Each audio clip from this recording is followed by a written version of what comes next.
Greetings, creeps, and welcome to HorrorGirl Problems, the podcast/videocast. Thanks for listening, Mom and Nephew Noah.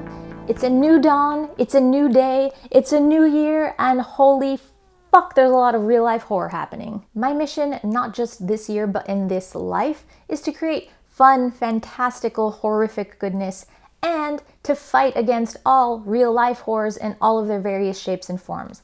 I don't always know how to do that. It's something that I'm working on every day. I know a lot of you are as well. You are not alone. That brings us to the topic of this week's podcast, Harbingers of Joy. This is my best of 2020 list, the things that brought me tremendous amounts of joy, so it seemed only fitting, instead of running down this list by myself, to invite Harbingers of Joy in human form. So as a treat for you creeps, and admittedly a selfish treat for myself as well, I have invited some wonderful humans who I respect and admire so much to join me today and talk about why they love this stuff. Oh, one exciting announcement. Exciting for me, hopefully you're excited about it too. Something I've been working on for a long time and have finally launched, a shop. I'm hesitant to call it HorrorGirl Problems merch. It's not really, it's not branded as HorrorGirl Problems, but I did make it, so HorrorGirl Problems created apparel.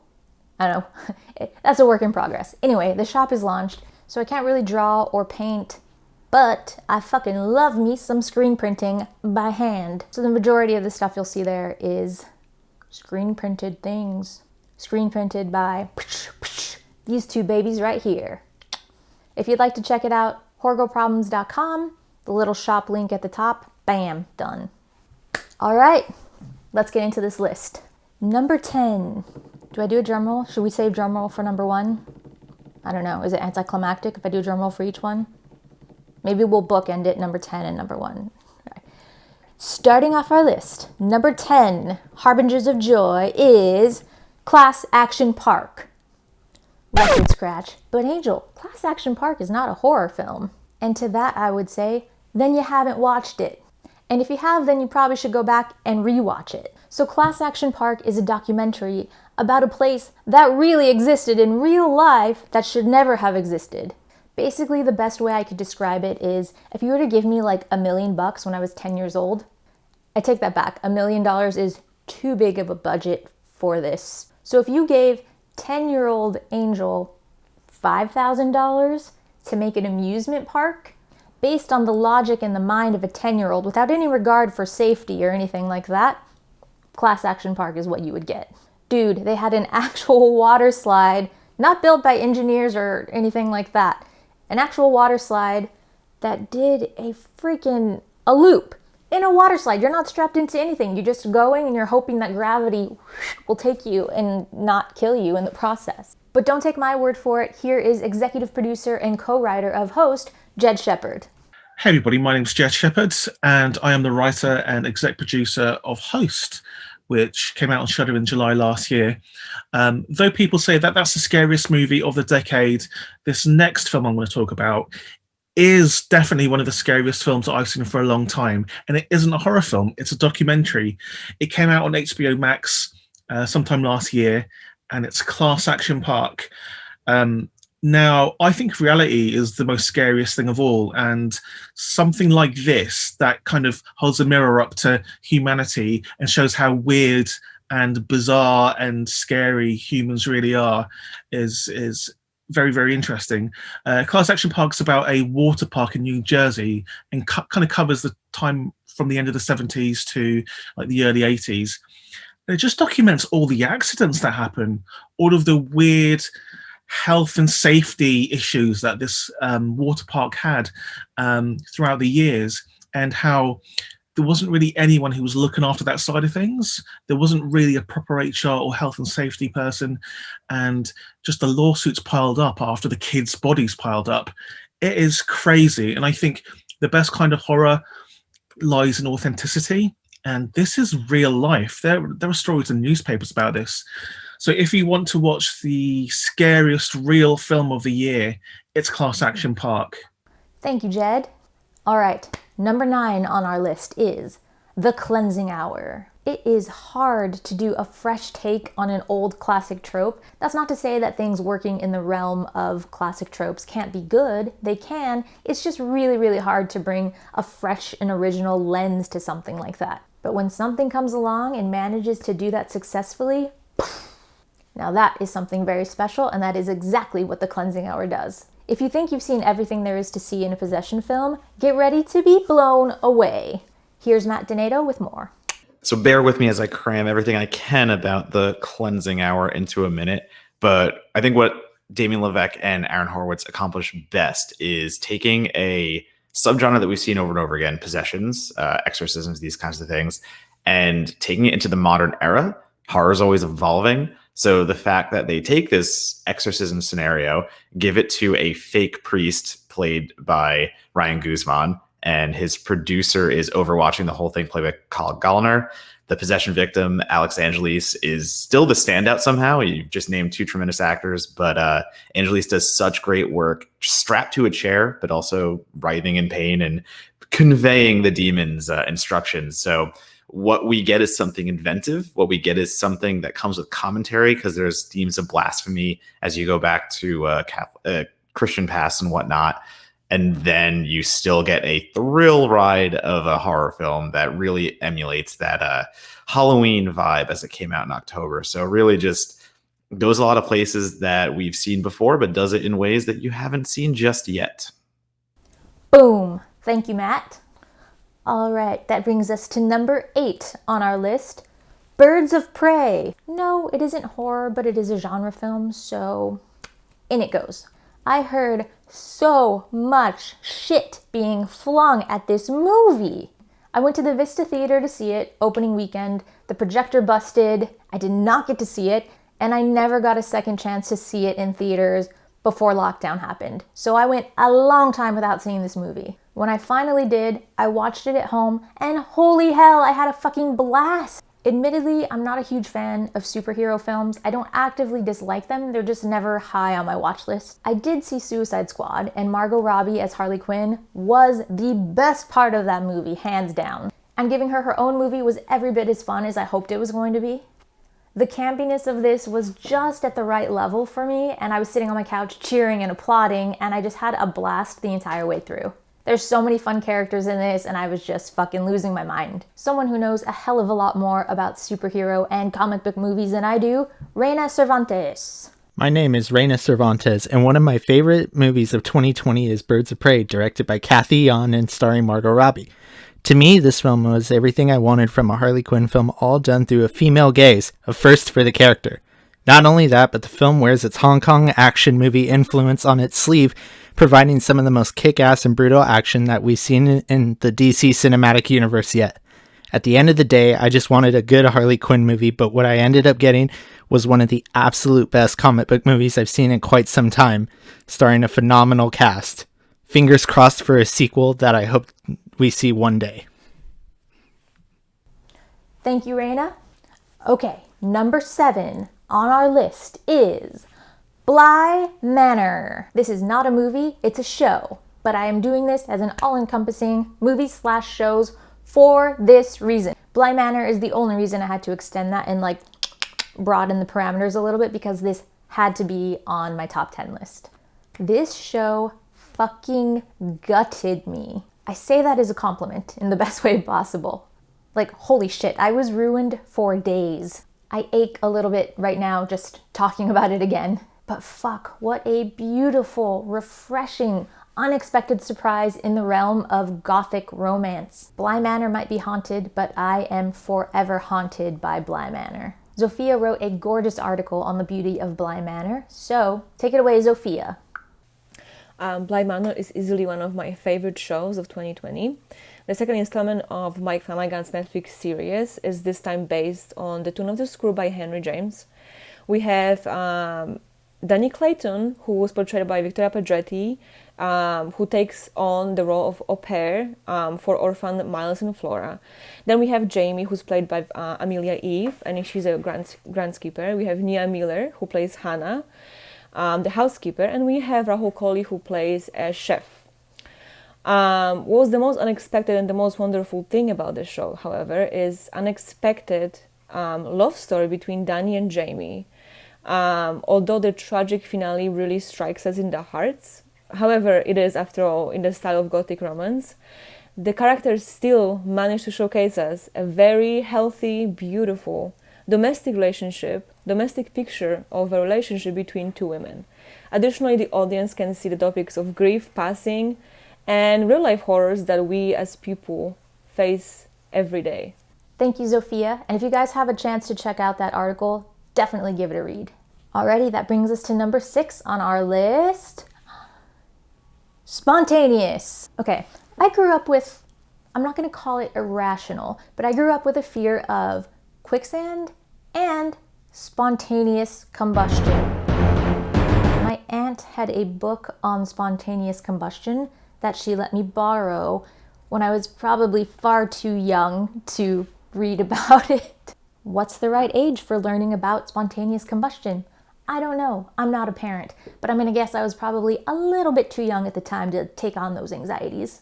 So this movie is a teen coming-of-age rom-com, but make it horror. That is basically a wet dream pitch for me, and this did not disappoint. It's a new form of body horror with relevant social commentary. Here is BJ Colangelo to tell you more. Hi, I'm BJ Colangelo, and I'm a filmmaker and a film theorist here to talk to you about my favorite movie of 2020, and that is Brian Duffield's Spontaneous. Spontaneous is based on a pretty popular young adult novel of the same name, and if there is a film that could better encapsulate what 2020 feels like, Spontaneous is it. It's a story about a high school in, anywhere USA where the students start spontaneously combusting, and it's gory and it's graphic and they legitimately just explode. The government can't really figure out what's going on. They try to quarantine these kids first off to see if they can figure it out, and they end up giving them a form of medication that they call the snooze button. It doesn't make anything stop, it just delays things for a little bit. So what we're left with are these characters that know that any day might be their last. It's clearly an allegory for school shooting, but has become weirdly relevant in 2020 America. It stars Catherine Langford, who many people know from Knives Out or 13 Reasons Why, giving quite possibly one of the strongest performances of the year. And the unfortunate reality is that because this is a movie that's sort of geared towards teens, it's probably not going to get the bells and whistles that it deserves. But it's gritty, it's kind of gross, it's graphic, but it has a really genuinely beautiful heart at all of it. There are moments that will make you feel so good and make you feel so invigorated about life. And then there are moments that are going to break your heart a little bit. And then, of course, moments that are going to make you laugh because, after all, it's a movie about people blowing up out of absolutely nowhere. So do yourself a favor. Rent it. It's available on VOD. It's going to cost you a little bit because this isn't like I pay for my streaming, therefore this is free. No. Pay for it, support these creators, and check out Spontaneous. Thank you, BJ. Did you guys peep that sweet jacket in the background? And what a beautiful segue to lead us to number 5 on the list. It's like a little inadvertent Easter egg. Number 5 is Freaky. Cause tonight, baby, I wanna get freaky with you. I was lucky enough to catch this one at the drive-in, which was just a fucking perfect environment for it. You could see and hear people cheering in their cars and just kind of like losing their minds. So it managed to be a separate but together shared experience, which is like the best fucking way to experience a movie like this. This one is kind of a horror darling this year, and rightfully so. It was a lot of fun the way slashers are, but it had a hell of a lot of heart to it also, which should come as no surprise. And might I add, seeing a queer hero on screen was giving me life. Here is Ghastly Grinnings, and we are Horrorzine's very own Ryan Larson to talk some more about it. Hey everyone, my name is Ryan Larson. I am the editor and co-founder of GhastlyGrinning.com, as well as one of the co-founders of the We Are Horrorzine, and I'm here to tell you why Freaky was one of the best movies of 2020.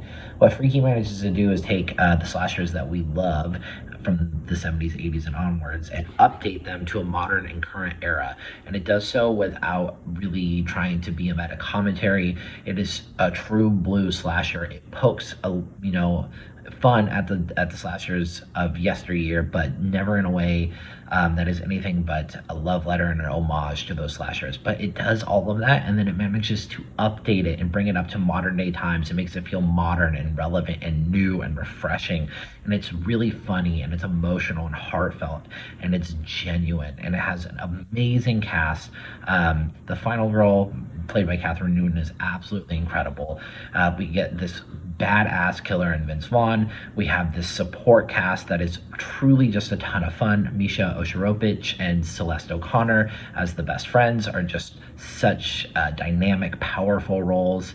And then, we have this crisp, clean, elegant direction from Christopher Landon. We have this beautiful script from Michael Kennedy.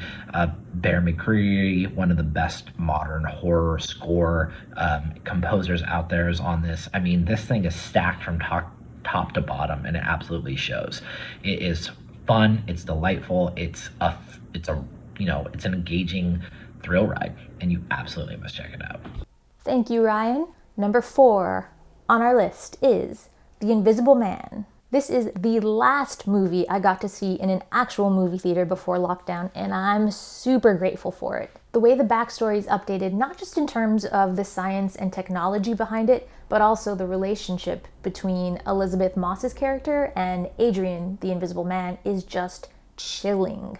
The way it deals with the themes of gaslighting and abuse, it's icky, horrific stuff in a different way, but I feel like it's handled very eloquently. There was a scene in this that caught me so brutally off guard. There was just like this collective gasp in disbelief throughout the entire theater. You know that feel of sitting in a movie theater and the tension and the suspense and the anxiety is just building and building, and you're sitting in the theater with 100 other people and everyone's just holding their breath waiting for the awful thing to happen. It's tangible, you can feel it. It almost feels like you could just touch it in the air, slice through it. Ugh. Fuck, I miss movie theaters. Anyway, Elizabeth Moss is a total badass. I love this one. Here is Gory Cory with some more. Leigh Whannell's Invisible Man was hands down my favorite film of the year. I think it's close to a perfect movie. The way that it was able to use a literal invisible force as a metaphor for violence and domestic abuse was incredible. It was so terrifying, even for people that have never seen it. I thought it did such a good job at showcasing the true horrors of a traumatic event like that, a traumatic experience, and in a way that we've never really seen it done before. And I think it's that's what the horror genre is for, is to discuss these horrible things happening within our society and to help us be able to empathize with them, even if we haven't gone through those experiences ourselves, or if we have gone through those experiences ourselves. So I'm hoping that it'll really make people think, and just the camera work alone was absolutely brilliant. So I thought that movie was genius and definitely my favorite of the year. Thank you, Corey. All right, that brings us to our top 3. Getting down to it. Number 3 on our list is Scare Package. When I saw this movie, I truly needed it. I needed this in my life on that particular night at this moment in time. That is what I needed. I love, love, love anthologies. And I'm being modest here. That's an understatement. I fucking love them. But good ones are very few and far between. Scare Package is filled with copious amounts of blood splattering, gorific goodness, and it is just a hell of a lot of fun the entire way through. The wraparound narrative in this centers on Chad Buckley, aka Rad Chad, who runs Rad Chad's Horror Emporium. Now, Rad Chad is reason enough alone to watch this movie, but all of the shorts within this are so much fun, and the way they're worked into the wraparound is really quite clever, and it's a fucking blast. Take it away with some more Scare Package goodness, Mary Parker. Hey, Mary Parker here. Maybe it's the short story writer in me, but I love anthology horror films. And somehow in 2020, we got one of the best anthology films ever, Scare Package. This Shudder exclusive has everything your horrible heart could desire. You got blood, guts, thrills, kills, humor. It's magical. I think we all can agree we want to work at Rad Chad's Horror Emporium. This movie is so good. It takes all of your classic horror tropes and pays homage to them while also subverting them. I think probably my favorite segment is either The Night He Came Back Again, Part 4, The Final Kill. That just checks all of my boxes. Or maybe MISTER. That one has a real bite. You guys definitely have to check this out. And here's hoping we get more awesomeness like this in 2021. Thanks! That brings us to number 2 on the list, The Mortuary Collection. If you follow the HorrorGirl Problems blog at all or listen to the podcast, you have heard me nerd out a lot about this one. The number one thing that wins me over when I'm watching a movie is to transport me. If you can transport me, I am yours. I watched this movie for the very first time in the dead of summer, sweating balls, and it made it Halloween night. Like it was just, I fucking swear, it was like an October breeze and I was just eating fistfuls of candy corn. Like it was a moment. The whole look of this one is something that I am so enamored with. And it's a series of just these really great cautionary tales and tales of morality, but done in just a really fucking fun and beautiful, sick way. I have entire podcast episodes and articles dedicated to the Mortuary Collection and my love for this movie. So I'm going to shut up for now and hand it over to Prince Jackson, aka the head knight of the Nightlight Podcast. What's up, everybody? Prince, also known as Head Knight here. I was asked by HorrorGirl Problems to go ahead and say a couple of things about my love for the Mortuary Collection. I fucking love that movie. It is fantastic.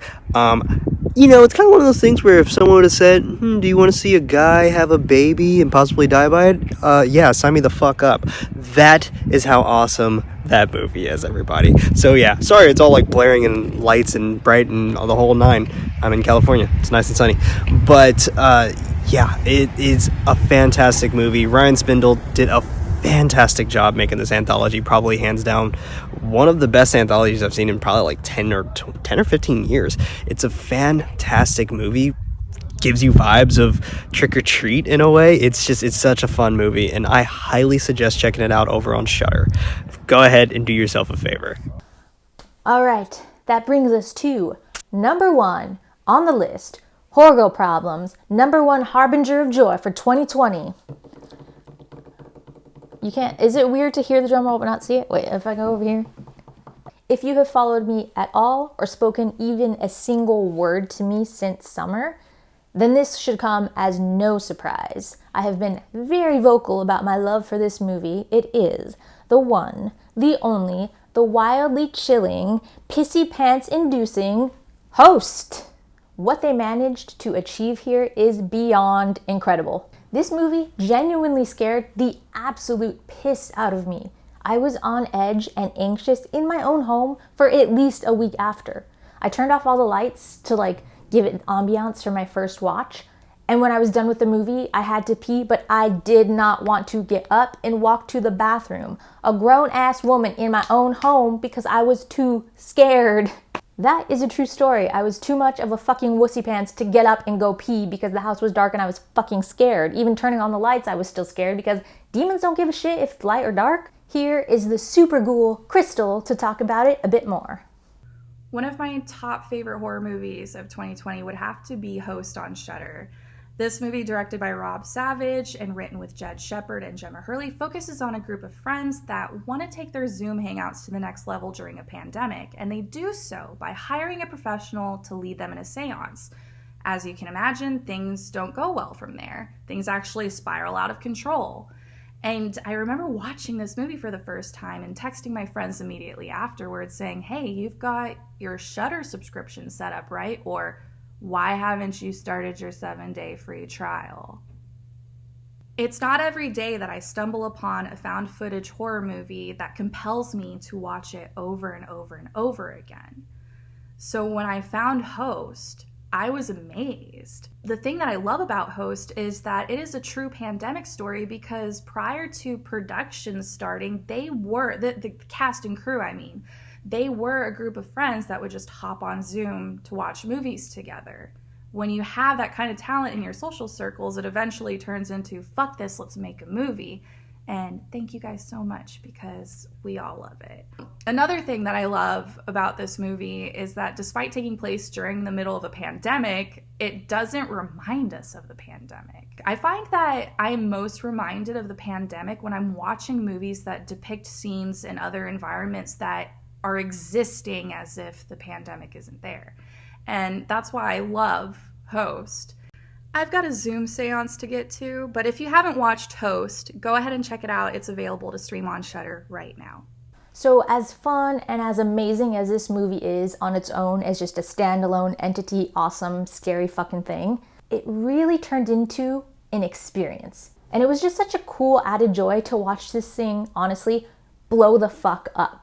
As soon as I watched it, I knew it was going to be a phenomenon. It was just too fucking inventive and creative and scary and wonderful. But getting to watch all of that unfold in real time and seeing the creators and the cast and the crew just sort of exploding and just being so lovely and gracious and just enjoying the ride was honestly like the feel-good moment of the summer. It was just so cool watching all of this happen. My mom does not watch horror films. Like my dad and I, horror is our thing. It's like our shared bonding thing. It's what we do. We're monster kids. My mom wants no fucking part of that. But I was going on and on about Host and just how fucking awesome it was that I got my mom to watch it with me. And like, I mean, granted, she was like punching me in the leg every time there's something scary happen. Like I made the movie. But that's just another example of this movie being an experience. On a very early episode of this podcast, I got to interview Emma from Host right after watching it, and it was just such a fucking delight, you know? And Jed Shepard, who you saw earlier talking about Class Action Park, everyone involved with this project has just been so delightful. Like that's the best word I have for it, is they're just a delight. And I'm so happy to see their well-deserved success, and I'm excited to watch them keep on climbing because clearly they have the chops, they just needed the shot, and they are going. All right, a couple of honorable mentions. Relic. This did a doozy on me. I was not expecting to feel those feels, but damn, what a beautifully horrific way to address the themes that it tackles. It is heavy and haunting, yes, in a haunted house way, but also in like a, oof, it cuts much, much, much deeper than that way. But here is Fango Phil to put it much more eloquently than I can. Hey, this is Phil Nobile Jr., editor of Fangoria magazine. And my pick for horror film of 2020 is Natalie Erica James's Relic. I think one reason Relic grabbed me so much was because I went in cold, and we seldom get to do that anymore. You have movies spoiled for you, teased, trailers, the internet, and so you kind of have to curate the experience of going in cold to a movie, but I was lucky enough to do that with Relic. And I was immediately taken with the fact that it's a horror story about adults. And, you know, horror stories about adults are on the rise, but it's still nice to see when a horror protagonist is a proper grown-up instead of a youth. But the bigger reason Relic left such a mark was that it's so grounded in real, relatable human experience that the horror by the end is almost incidental. You're not exactly reacting to the horror in the movie. You're reacting to something much more universal, something much closer to the human condition. Subtext becomes text, and you're realizing that you are going through a spectrum of emotions that you either have or will experience as a human being. You know, one of the definitions of horror I've always loved is that it's a genre in which we experience terrors greater than we actually know. So to me, it's significant that at some point during its runtime, Relic jumps tracks and is only concerned with presenting you with a human element and with a terror that you will undoubtedly deal with at some point. That's really bold, and that it does it successfully, on top of being Natalie Erica James's first feature, is nothing less than an achievement. Also, shout out to Phil for cutting that beautiful little segment. That was not me at all. That was none of my work. That was all Phil. So thank you for putting the work in and making that really sweet little segment. There you have it, my top 10 harbingers of joy for 2020 and an honorable mention. There's also more honorable mentions, and then I kind of cheat a little and I go into like different categories on the blog post if you want to check that out. To all the creators, the makers, and everyone involved in the process, thank you.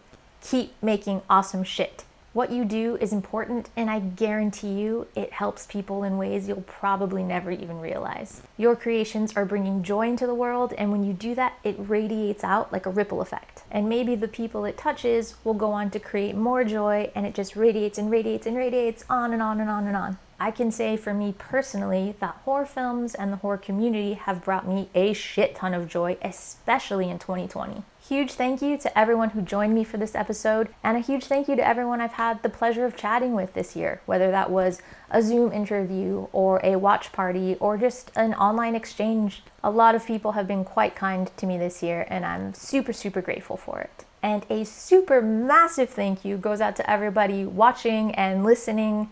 I thank you so much for that. You are absolutely huge, huge, huge, major harbingers of joy. So thank you. Let's keep that joy going. Let's keep it radiating. And that's all I got. I hope I find some ways in this new year to hopefully make it a better year for you somehow, even in some small, tiny way. As always, you can find me at HorrorGirlProblems.com. There's links there for my socials, Twitter and Instagram. Check out the new Horror Girl Problems shop if you're so inclined. Rate, comment, subscribe. That's always super helpful and super appreciated. All right, and I'll catch you next week for some more spooky shit.